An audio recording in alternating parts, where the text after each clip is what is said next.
Kisiasa ni kwamba waziri wa usalama wa ndani Kipchumba Murkomen amesikitishwa na wakazi wa eneo la Mlima Kenya kwa kile anachosema kuwa wakati ambao Rais Ruto alimchagua Gachagua kama naibu wake hamna aliyekuwa na tatizo, ila sasa baada ya Kindiki kuchaguliwa kuna pingamizi tele, akiwataka wakazi wa eneo hilo kulinda wadhifa wa naibu wa rais kwani watu wengi wanamezea mate.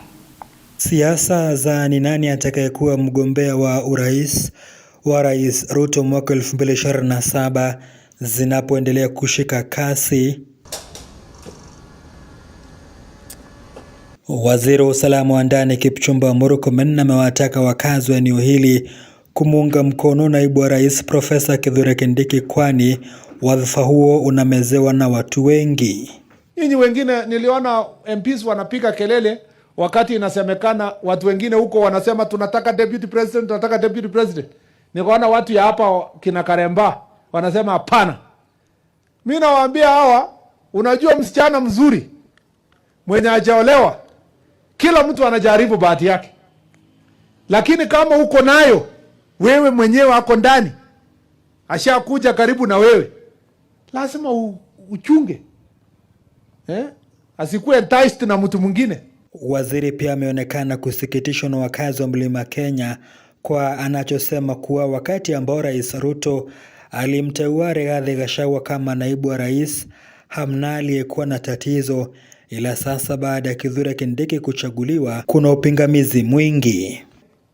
Ndio mimi nashangaa na nyinyi sana watu hapa ya Mlima Kenya. Juzi tumeenda uchaguzi, tumechagua rais na naibu yake. Naibu yake ameenda kufika njiani, amepatwa na majeraha yenye alijitafutia mwenyewe. Rais ametafuta naibu wa rais mwingine, anatoka hapa. Siku ile tukisupport naibu wa rais mwenye mlikuwa mnasema ni mtoto ya Mount Kenya. Sasa huyu Professor Kithure Kindiki, is he a child of a lesser Mount Kenya father and mother than the one who was in place?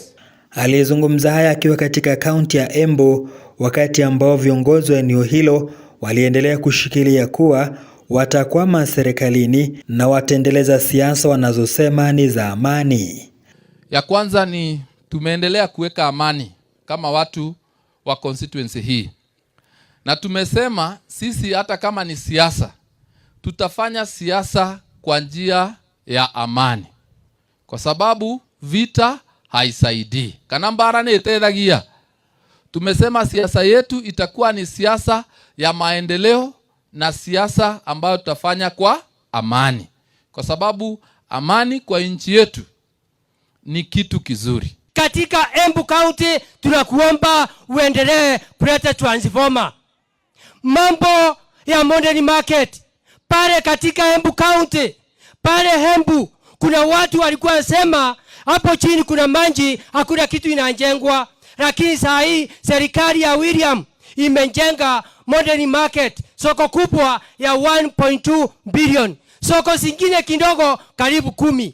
Mambo ya agriculture, kahawa, majani, makandamia imefanywa variation, saa hii bei iko karibu juu. Zablon Macharia, Undugu TV.